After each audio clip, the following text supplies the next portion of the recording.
Si vous venez de prendre une photographie mais que celle-ci n'apparaît pas forcément de bonne qualité, soit parce qu'elle a des problèmes au niveau de l'éclairage, de la couleur ou d'autres paramètres que vous allez devoir modifier afin d'obtenir une photo parfaite, vous allez pouvoir la modifier et l'ajuster directement depuis le logiciel Paint.net. Donc dans ce module de formation, je vous propose ici de découvrir comment améliorer une photographie en fonction des différents paramètres d'ajustement que vous allez pouvoir ici décider de modifier. Alors je retrouve ici ma photographie.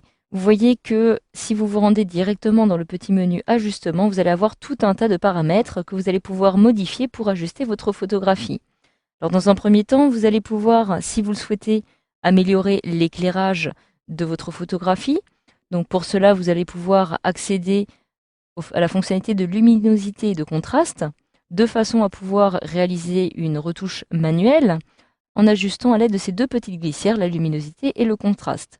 Donc sur cette photo qui apparaît très sombre, il me faudrait évidemment augmenter un petit peu la luminosité. Mais vous voyez bien que plus je vais l'augmenter et plus il va manquer maintenant d'ombre sur ma photographie. Donc je ne vais pas trop augmenter la luminosité et par la suite, il va falloir que j'augmente aussi le contraste, donc de façon à accentuer un petit peu plus toutes les ombres présentes sur ma photographie. Donc je peux ici, par exemple, m'arrêter à ce niveau-ci et cliquer ici sur OK. Alors si jamais cela ne vous convient pas, sachez que vous allez aussi pouvoir, en cliquant ici sur Annuler, procéder au même type d'ajustement, mais de façon automatique. En cliquant sur Auto-niveau, ma photographie vient d'être ajustée ici sur sa luminosité et cela va me permettre d'obtenir un résultat tout à fait parlant. Donc je peux à nouveau cliquer ici sur Annuler afin de vous montrer aussi d'autres fonctionnalités qui vont permettre d'ajuster l'éclairage. Vous avez ici la courbe et les niveaux.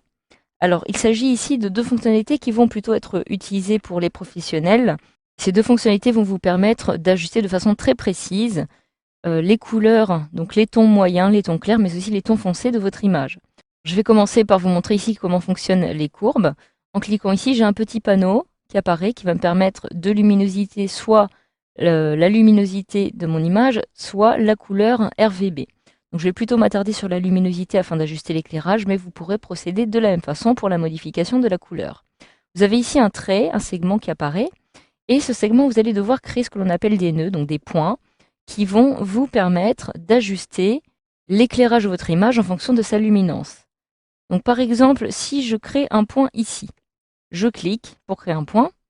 Ce point, si je viens le placer par-dessus le segment, je vais venir augmenter l'éclairage. À l'inverse, si je viens le placer sous le segment, je vais venir le rendre plus foncé. Donc évidemment, il va falloir ici que je crée des points plus clairs. Vous allez remarquer que si je me déplace plus vers la gauche, je vais plutôt m'attarder sur les tons clairs. Si je me déplace plutôt vers la droite, je vais m'attarder plutôt sur les tons moyens, voire les tons foncés. Et c'est ces types d'éléments que je vais venir ajuster. Donc à vous de voir un petit peu où vous allez venir placer votre point. Vous pouvez ici en créer d'autres en cliquant sur la petite courbe. Et par exemple, ici, je vais décider de l'ajuster de cette façon. Donc il va s'agir de vraiment trouver le bon équilibre d'ajustement pour faire varier votre courbe et pour faire varier ces différents éléments, les tons clairs, les tons moyens, les tons foncés.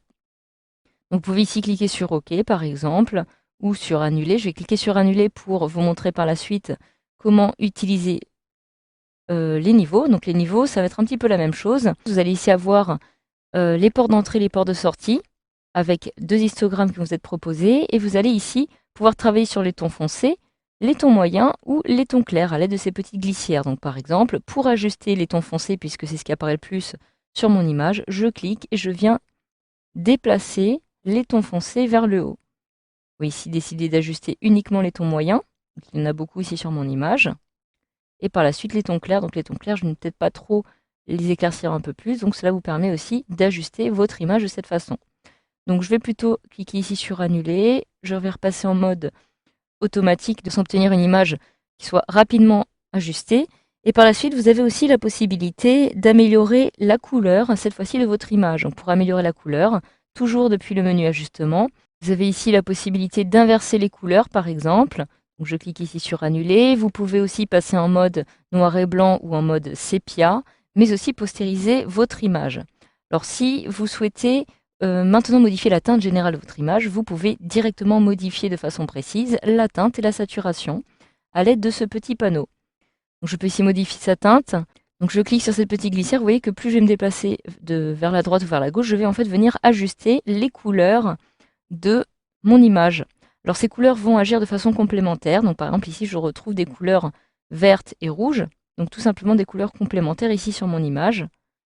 Si maintenant je souhaite accéder aux couleurs, par exemple bleu et jaune, il va falloir que je me déplace vers la gauche. Donc à vous de voir un petit peu, ce qui va vous permettre de modifier totalement l'ambiance ou la couleur générale de votre image. Par la suite, vous pouvez choisir de modifier la saturation. Plus vous vous déplacez vers la droite et plus vous allez intensifier les couleurs qui vont être présentes sur votre image. Par la suite, vous allez pouvoir ici décider de modifier l'intensité, ce qui va venir jouer sur l'éclairage général de votre photographie. Donc voilà, une fois que cela est fait, vous pouvez cliquer ici sur OK. Et grâce à ce module de formation, vous savez maintenant comment améliorer une photographie dans paint.net.